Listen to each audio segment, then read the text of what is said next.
पुराणों में शनिदेव से जुड़े अद्भुत रहस्य।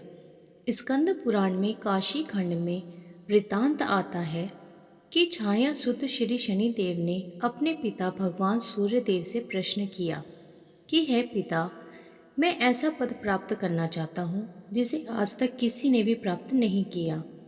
हे पिता, आपके मंडल से मेरा मंडल 7 गुना बड़ा हो, मुझे आपसे अधिक 7 गुना शक्ति प्राप्त हो, मेरे वेग का कोई सामना नहीं कर पाए, चाहे वह देव हो, असुर, दानव या सिद्ध साधक ही क्यों न हो। आपके लोक से मेरा लोक 7 गुना ऊंचा रहे। दूसरा वरदान, मैं ये प्राप्त करना चाहता हूँ कि मुझे मेरे आराध्य देव भगवान श्री कृष्ण के प्रत्यक्ष दर्शन हो तथा मैं भक्ति, ज्ञान और विज्ञान से पूर्ण हो सकूं। शनिदेव की ये बात सुनकर भगवान सूर्य प्रसन्न तथा गदगद हुए और कहा, बेटा, मैं भी यही चाहता हूँ कि तू मेरे से 7 गुना अधिक शक्ति वाला हो। मैं भी तेरे प्रभाव को सहन नहीं कर सकूं। इसके लिए तुझे तप करना होगा। तप करने के लिए तू काशी चला जा। वहाँ जाकर भगवान शंकर का घनघोर तप कर और शिवलिंग की स्थापना कर तथा भगवान शंकर से मन वांछित फलों की प्राप्ति कर ले। शनिदेव ने पिता की आज्ञा अनुसार वैसा ही किया और तप करने के बाद भगवान शंकर के वर्तमान में स्थित शिवलिंग की स्थापना की, जो आज भी काशी विश्वनाथ के नाम से जाना जाता है। और कर्म के कारक शनि ने अपने मनोवांछित फलों की प्राप्ति भगवान शंकर से की और ग्रहों में सर्वोपरि पद प्राप्त किया। मोक्ष देने वाला एकमात्र ग्रह है शनि। शनि ग्रह के प्रति अनेक आख्यान पुराणों में प्राप्त होते हैं। शनि को सूर्य पुत्र माना जाता है, लेकिन साथ ही पितृ शत्रु भी। शनि ग्रह के संबंध में अनेक भ्रांतियाँ और इसलिए उसे मारक, अशुभ और दुखकारक माना जाता है।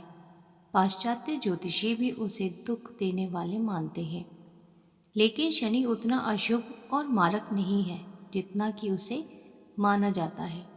इसलिए वह शत्रु नहीं, मित्र है। मोक्ष को देने वाला एकमात्र शनि ग्रह ही है। सत्य तो यह है कि शनि प्रकृति में संतुलन पैदा करता है और हर प्राणी के साथ न्याय करता है। जो लोग अनुचित, विषमता और अस्वाभाविक समता को आश्रय देते हैं, शनि केवल उन्हीं को प्रताड़ित करता है। इस कारण शनि है पितृशत्रु। धर्म ग्रंथों के अनुसार सूर्य की द्वितीय पत्नी के गर्भ से शनिदेव का जन्म हुआ। जब शनिदेव छाया के गर्भ में थे, तब छाया भगवान शंकर की भक्ति में इतनी ध्यान मग्न थी कि उसने अपने खाने पीने तक की सुध नहीं थी, जिसका प्रभाव उसके पुत्र पर पड़ा और उसका वर्ण श्याम हो गया। शनि के श्याम वर्ण को देखकर सूर्य ने अपनी पत्नी छाया पर आरोप लगाया कि शनि मेरा पुत्र नहीं है। तभी से शनि अपने पिता से शत्रु भाव रखता है। शनिदेव ने अपनी साधना तपस्या द्वारा शिवजी जी को प्रसन्न कर अपने पिता सूर्य की भांति शक्ति प्राप्त की और शिवजी जी ने शनिदेव को वरदान मांगने को कहा। तब शनिदेव ने प्रार्थना की कि युगों युगों में मेरी माता छाया की पराजय होती रही है। मेरे पिता सूर्य द्वारा अनेक बार अपमानित व प्रताड़ित किया गया है। अतः माता की इच्छा है कि मेरा पुत्र अपने पिता से मेरे अपमान का बदला ले और उससे भी ज़्यादा शक्तिशाली बने। तब भगवान शंकर ने वरदान देते हुए कहा कि नवग्रहों में तुम्हारा सर्वश्रेष्ठ स्थान होगा। मानव तो क्या, देवता भी तुम्हारे नाम से भयभीत रहेंगे। शनि के संबंध में हमें पुराणों में अनेक आख्यान मिलते हैं। माता के छल के कारण पिता ने उसे श्राप दिया। पिता अर्थात सूर्य ने कहा, आप क्रूरतापूर्ण दृष्टि देखने वाले मंदगामी ग्रह हो जाएं। यह भी आख्यान मिलता है कि शनि के प्रकोप से ही अपने राज्य को घोर दुर्भिक्ष से बचाने के लिए राजा दशरथ उनसे मुकाबला करने पहुँचे, तो उनका पुरुषार्थ देखकर शनि ने उनसे वरदान मांगने के लिए कहा। राजा दशरथ ने विधिवत स्तुति कर उससे प्रसन्न किया, पद्म पुराण में इस प्रसंग का सविस्तार वर्णन है। पुराण में शनि ने जगत जननी पार्वती को बताया है कि मैं 100 जन्मों तक जातक की करनी का फल भुगतान करता हूँ।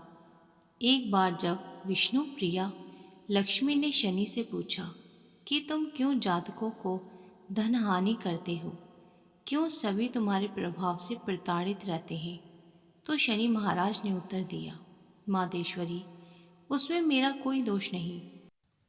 परम पिता परमात्मा ने मुझे तीनों लोगों का न्यायाधीश नियुक्त किया हुआ है, इसलिए जो भी तीनों लोगों के अंदर अन्याय करता है उसे दंड देना मेरा काम है। एक आख्यान और मिलता है कि किस प्रकार से ऋषि अगस्त्य ने जब शनि देव से प्रार्थना की थी तो उन्होंने राक्षसों से उनको मुक्ति दिलवाई थी। जिस किसी ने भी अन्याय किया उनको ही उन्होंने दंड दिया, चाहे वह भगवान शिव की अर्धांगिनी सती रही हो, जिन्होंने सीता का रूप रखने के बाद बाबा भोलेनाथ से झूठ बोलकर अपनी सफाई दी और परिणाम में उनको अपने ही पिता की यज्ञ में हवन कुंड में जलकर मरने के लिए शनि देव ने विवश कर दिया।